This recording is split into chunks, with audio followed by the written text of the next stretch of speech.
HSC first year, second year এবং admission candidate আমার প্রাণপ্রিয় শিক্ষার্থীবৃন্দ, সবাইকে আমার পক্ষ থেকে শুভেচ্ছা এবং সালাম। আসসালামু আলাইকুম সবাইকে।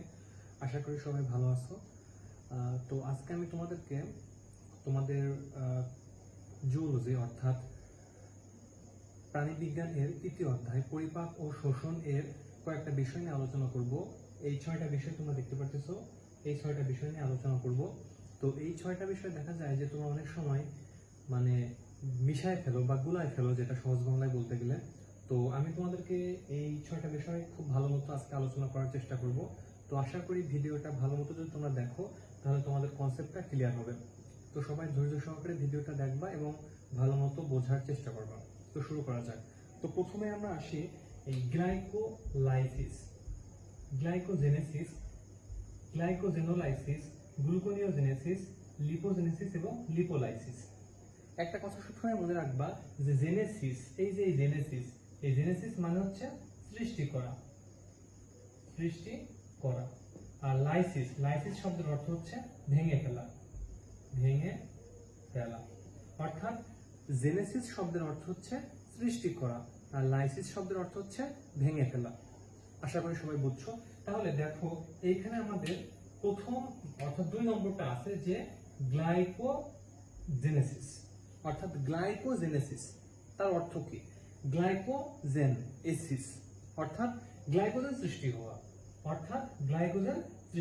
গ্লাইকোজেন তৈরি হওয়া। অর্থাৎ যে প্রক্রিয়ায় গ্লুকোজ থেকে গ্লাইকোজেন উৎপন্ন হয়, গ্লাইকোজেনেসিস অর্থাৎ গ্লাইকোজেন তৈরি হওয়া। কোথা থেকে তৈরি হবে? গ্লুকোজ থেকে। অর্থাৎ যে প্রক্রিয়ায় গ্লুকোজ থেকে গ্লাইকোজেন তৈরি হবে সেটাকে আমরা বলবো গ্লাইকোজেনেসিস। ঠিক আছে, এবার আসো গ্লাইকোজেনোলাইসিস। তাহলে আমি তোমাদেরকে বলছিলাম যে লাইসিস শব্দের অর্থ হচ্ছে ভেঙে ফেলা।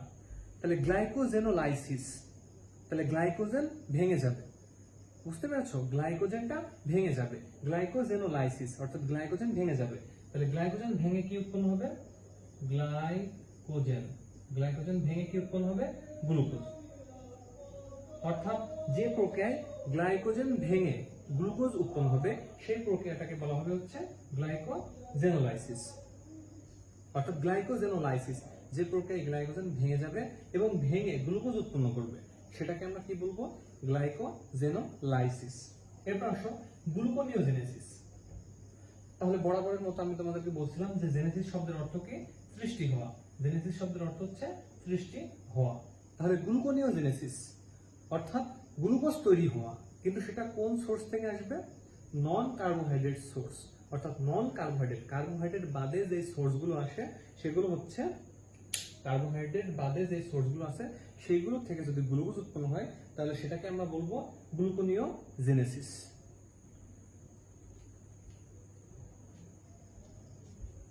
তাহলে এই দুটো আমাদের পড়া শেষ, এই দুটো আমরা মুছে দিলাম। অর্থাৎ গ্লুকোনিওজেনেসিস আমরা কি বুঝবো? যে নন কার্বোহাইড্রেট সোর্স, নন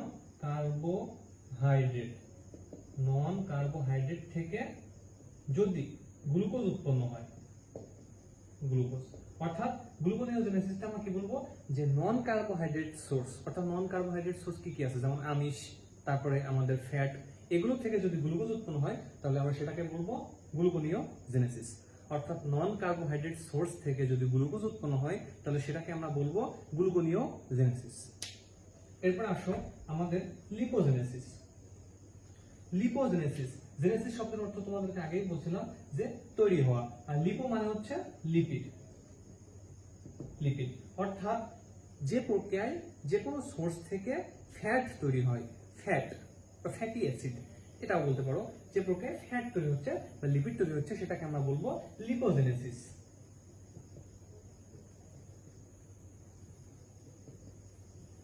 অর্থাৎ যে প্রক্রিয়ায় যে কোনো সোর্স থেকে লিপিড তৈরি হচ্ছে সেটাকে আমরা বলবো হচ্ছে লিপোজেনেসিস। এরপর আসো লিপোলাইসিস। তাহলে তোমাদেরকে বলছিলাম যে লাইসিস শব্দের অর্থ হচ্ছে ভেঙে যাওয়া। লিপোলাইসিস অর্থাৎ লিপিড ভেঙে যাওয়া। তাহলে লিপিড ভেঙে কি হতে পারে? লিপিড ভেঙে হতে পারে শর্করা, ঠিক আছে, বা অন্য সোর্সও হতে পারে। অর্থাৎ যে প্রক্রিয়ায় লিপিড ভেঙে অন্য সোর্স অর্থাৎ লিপিড ভেঙে যদি অন্য সোর্স তৈরি হয় তাহলে সেটাকে আমরা বলবো লিপোলাইসিস। বুঝতে পেরেছো? তাহলে আমরা কয়টা পড়লাম? এক হচ্ছে glycogenesis, glycogenesis, 2 glycogenolysis, 3 gluconeogenesis, gluconeogenesis, 4 লিপোজেনেসিস, লিপোজেনেসিস এবং 5 হচ্ছে লিপোলাইসিস।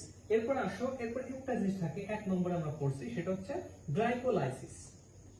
গ্লাইকোলাইসিস সম্পর্কে তোমাদেরকে একটু বলি। এটা কখনো গোলানো যাবে না বা সবকিছুর সাথে মিক্স করা যাবে না। তোমরা সবাই জানো যে শ্বসন প্রক্রিয়া, শ্বসন প্রক্রিয়া কি প্রক্রিয়া? শ্বসন প্রক্রিয়া। শ্বসন প্রক্রিয়ায় কি উৎপন্ন হয়? শ্বসন প্রক্রিয়ায় কার্বোহাইড্রেট জারিত হয়, অর্থাৎ C6H12O6 জারিত হয়। কার মাধ্যমে? অক্সিজেনের মাধ্যমে। উৎপন্ন হয় কি? কার্বন ডাই অক্সাইড প্লাস পানি প্লাস এটিপি। এটা হচ্ছে আমাদের শ্বসন প্রক্রিয়া। বুঝতে পেরেছো? শ্বসন প্রক্রিয়াটা কি? শ্বসন প্রক্রিয়াটা হচ্ছে যে প্রক্রিয়ায় বায়ুস্থ কার্বোহাইড্রেট অক্সিজেনের উপস্থিতিতে জারিত হয়ে কার্বন ডাই অক্সাইড, পানি এবং বিপুল পরিমাণ এটিপি উৎপন্ন করে তাকে বলা হয় শ্বসন প্রক্রিয়া। এই শ্বসন প্রক্রিয়ায় শক্তি উৎপন্ন হয় এবং এই শ্বসন প্রক্রিয়া উদ্ভিদ এবং প্রাণী সবারই সংঘটিত হয়। দিন রাত 24 ঘন্টায় উদ্ভিদ এবং প্রাণী সবারই এই শ্বসন প্রক্রিয়া সম্পন্ন হয়। এখান থেকে তোমাদের আরেকটা জিনিস বলবো যে সালোক সংশ্লেষণ। সালোক সংশ্লেষণ বলতে আমরা কি বুঝি? সালোক সংশ্লেষণ বলতে আমরা বুঝি যে কার্বোহাইড্রেট উৎপন্ন হওয়া। তাহলে কার্বোহাইড্রেট উৎপন্ন হয় কাদের? কার্বোহাইড্রেট উৎপন্ন হয় হচ্ছে উদ্ভিদের, কিন্তু মানুষের কিন্তু কার্বোহাইড্রেট উৎপন্ন হয় না। কেন উৎপন্ন হয় না?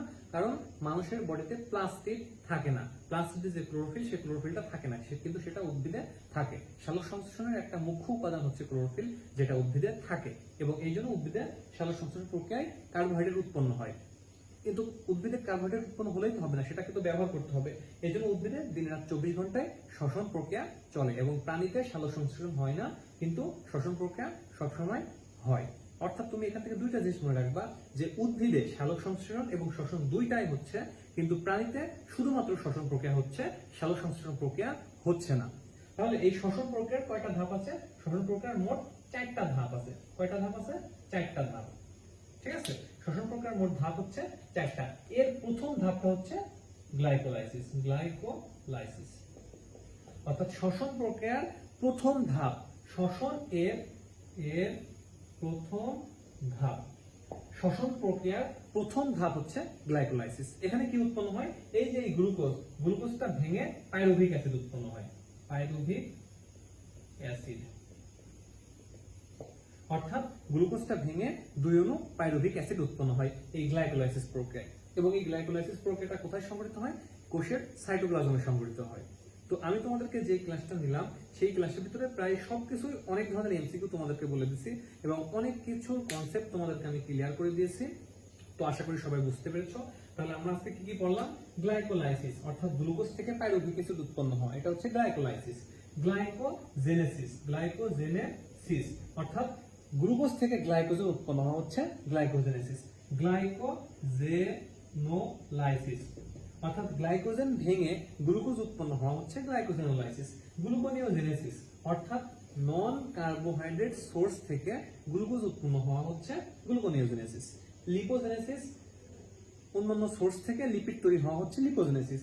আর লিপোলাইসিস অর্থাৎ লিপিড ভেঙে অন্য সোর্সে পরিণত হওয়াকে আমরা বলি লিপোলাইসিস। তো আশা করি আজকের ভিডিওটা যে সম্পূর্ণরূপে দেখবা এবং প্রথম থেকে শেষ পর্যন্ত ধৈর্য সহকারে দেখবা, তার এই কনসেপ্টগুলো ক্লিয়ার হবে এবং পরবর্তীতে কোনো সময় ভুল হবে না।